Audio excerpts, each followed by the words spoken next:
hello there!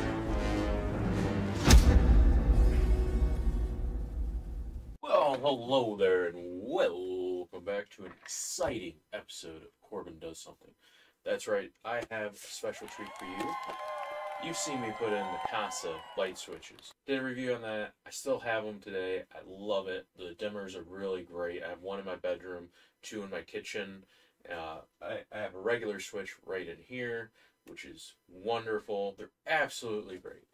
The reason why I'm doing these Lutron Caseta Light ones is because I actually have a spot where I currently have a wireless remote to turn on an outlet. It's not smart, and I want to replace it with something that's smart. And I also have a regular switch that turns on an outlet that's also not smart. I don't need both outlets to have a switch, so rather than have two different switches or two different outlets, I'm going to wire in the Lutron Caseta switch here, and then I'm going to use the Pico remote, which is a remote control, and put that on the wall. This is a starter kit that I actually got on sale for $79.99.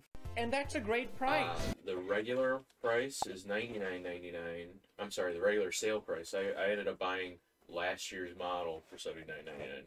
This comes with one dimmer switch, one Pico remote, and a hub. So essentially the hub keeps everything local, whereas my Kasa ones go through the cloud, so they're a little slower, but almost like if I use the phone, they're a little slower. The physical switch is fine. This is all going to be local, which means it will be very quick. I just put this somewhere and we're good to go. I did buy a thing to hang this on the wall, so it looks like I could probably just tape it to the wall. Wow. I bought a frame around it and then a backer for it, but I guess I probably don't need that. That was a nice waste of money. We're going to go ahead and take a quick look at some of this stuff. It all looks pretty simple and basic here. You have your switch. It's got I guess it doesn't require a neutral wire. Interesting. There's the ground and the power, and that's it. That surprises me. Most of the time, you do need a neutral wire. The Pico remote. Apparently a 10-year battery. But yeah, it's supposed to last 10 years. And real simple, off, on, dimmer, all that. And then you got your hub. I'm guessing this needs to be plugged in to the router, which is fine. I'll just put it in the office. Should be good. Oh, here's a finger.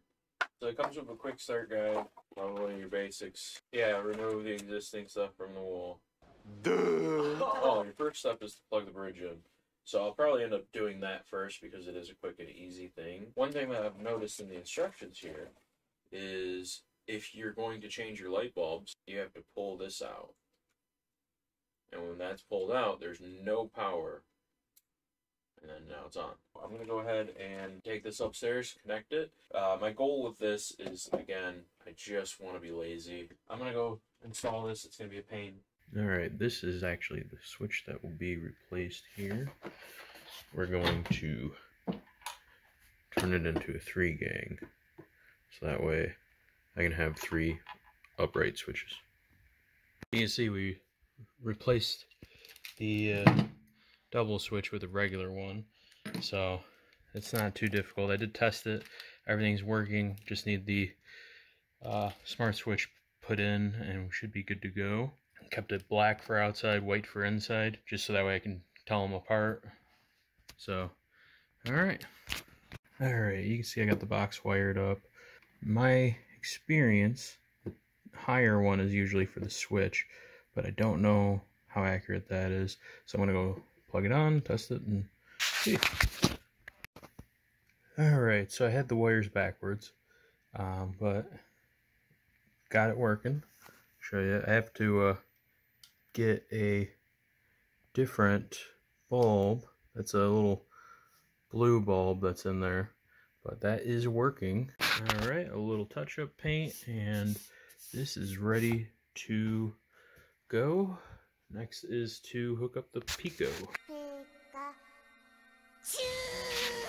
Okay, so we have the Pico remote installed. That was real simple. Just screw in and you're good to go.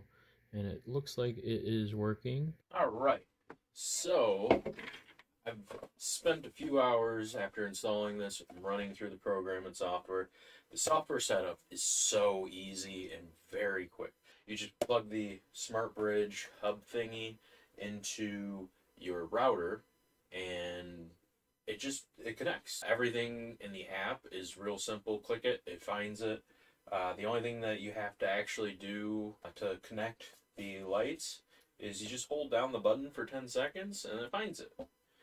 You pick out your icon, you name it. It's really simple. Like, it's so simple. It was done before I could even think about recording it. This is actually a very excellent system. I'm really happy with it. The Pico remote went on so smoothly. I've been playing with the app and Google and all that, and you can see. I don't know if the camera can pick it up. Let me increase my brightness here. Main and Pico. That's it. I set up a scene for movies, and essentially that connects to my Kasa lights as well. I do that through the Google Assistant because I don't have a smart hub yet to control everything. I say movie time, and it turns off the lights in my kitchen and turns off the lights in the living room. Definitely works great, wonderful, awesome, love it. I will be integrating more of these ones in my house, but these are very expensive compared to the... This is very expensive compared to the... Not these. This is very expensive compared to the TP-Link Kasa ones that I've gotten. For example, a dimmer switch for TP-Link Kasa is anywhere from $17 to $25. A dimmer switch for this is about $50. So 2 for the price of 1, maybe 3 for the price of 1. Depends on what sales are running. I think it's great, and I definitely learned a lot about electricity with this upgrade project with this and the other thing. This is the first install that I did that I haven't electrocuted myself, so I'm pretty psyched about that. I electrocute myself on just about every project that involves electricity. It's not a joke. The power can be completely turned off, and there's something that gets me. And this has been a long day of sitting around and doing nothing, because this probably only took me about 2 hours. And that's because I'm kind of stupid. I also had to cut out the box, like the metal one that was in there, and I'm kind of stupid. So anyways, if you like this video, like, comment, subscribe. I'm sorry I wasn't detailed in the instructions on how to install it. There's plenty of videos out there for that. As far as this compares to the TP-Link Kasa, oh my god, I keep forgetting the name. As far as it compares to that, I think that's what I got. I think, and I just get lost. I like the buttons on the Kasa better. I think it just makes sense to have one big switch go on and off. Ooh, what does this button do? Instead of having a switch for off and a switch for on. I don't like that. I like the rocker feel. As far as speed goes, over the apps, this is supposed to be faster. It's about the same. I mean, it's not a noticeable difference. This does have a better app. It is better installation process. The switches themselves, the backs of them, are not massive, whereas I feel like the Kasa ones are huge, and I've had to, on my office one and in my kitchen, replace 2 of the boxes because they're just too narrow. If I would have put these in, I wouldn't have had to do that. But again, it's like 98 cents for a single gang box. So yeah, it's a bit of a headache to pull that out of the wall, and I also fucked up my wall. $50 versus anywhere from 18 to 25. So these will be used where they need to be used and only there. I'm rambling here. Anyways, like the video, comment, subscribe, hit that bell notification. If you have an idea on something you want to do, but you're not sure how to do it, maybe I've done it, or maybe I'm willing to do it. That's a weird thing to ask. I don't know. Leave it in the comments. All right, you guys take care. Have a fun day. Awesome. Enjoy yourselves. Holy fuck, I rambled. I'll cut some of that out. Hopefully you'll like me now.